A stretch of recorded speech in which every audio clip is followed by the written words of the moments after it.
Yo, I wanted to say something to you guys about affirmations. You ladies love affirmations, right? Like, I am enough, I am loved, and all this mess, right? Now, affirmations serve their purpose, but here's the biggest problem with this whole affirmations thing. You don't believe it. And the reason why you don't believe it is because one part of the day you're doing these affirmations in the mirror because somebody told you to, or you seen a YouTube video or on Clubhouse or whatever. But that's cool. But the problem is the negative affirmations you were telling yourselves earlier that same day. Earlier that day, you're just like, oh my God, I'm never going to figure this out, or I'm never going to find a man, or I'm never going to lose this weight, or, my life is crap, or what else can happen, right? But later on that day, somebody is telling you to say the total opposite of what you actually are believing. And that is the biggest problem. The negativity that you tell yourself, and then later on that day, you tell yourself some positivity that is actually the total opposite of what you were saying earlier that day. So imagine what you're doing to your brain. Imagine what you're doing to your psyche. Why don't men do this? I'm not saying men don't do affirmations or whatever, but overall as women, right? Why don't you think men do this? Because we as men are solution oriented, right?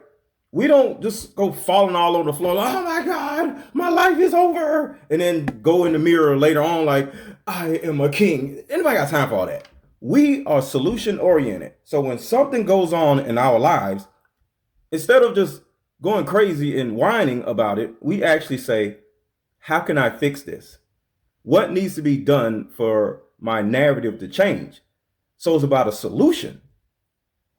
You can throw in some affirmations after that, but the key to everything in your life is having a solution for it and not an affirmation for it.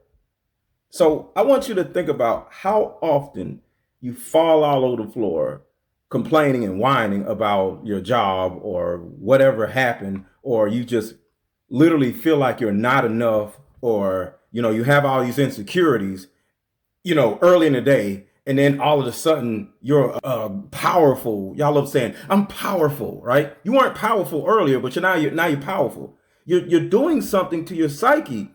So now your brain is like, okay, am I powerful, or am I trash, or am I fat, or am I skinny? So is this why I overthink so much? Is this why my thoughts are racing all the time? Because I don't really trust myself? Because to a certain degree, I'm lying to myself half of the day with these affirmations that I actually don't believe what I want to believe? Imagine your chicken or something, right? You had it in the freezer and it's like super frozen. And you take it straight out the freezer and you throw it in the oven. Is it going to come out right? No, because that is the dichotomy that you're actually doing to your brain. You got to take the chicken out of the freezer and thaw it out. So with your life, it's important to thaw your thoughts out before you go jumping in the damn mirror saying that you're powerful. Have more of a solution oriented thought process and be more in the middle versus the I'm powerful or nobody wants me. Because those things are literally like taking chicken straight out the freezer and putting it in the oven. It's not going to come out right. And if you think you may need help with this new solution based thought process instead of this hot cold dichotomy of affirmations, go to MrLetGo.com/join, and you can join my coaching group for only $1. You can do that, or either send me a DM and say, I want to join your coaching group. It's $1 for the first 7 days. Give it a try, learn a little bit more about yourself, and see what happens.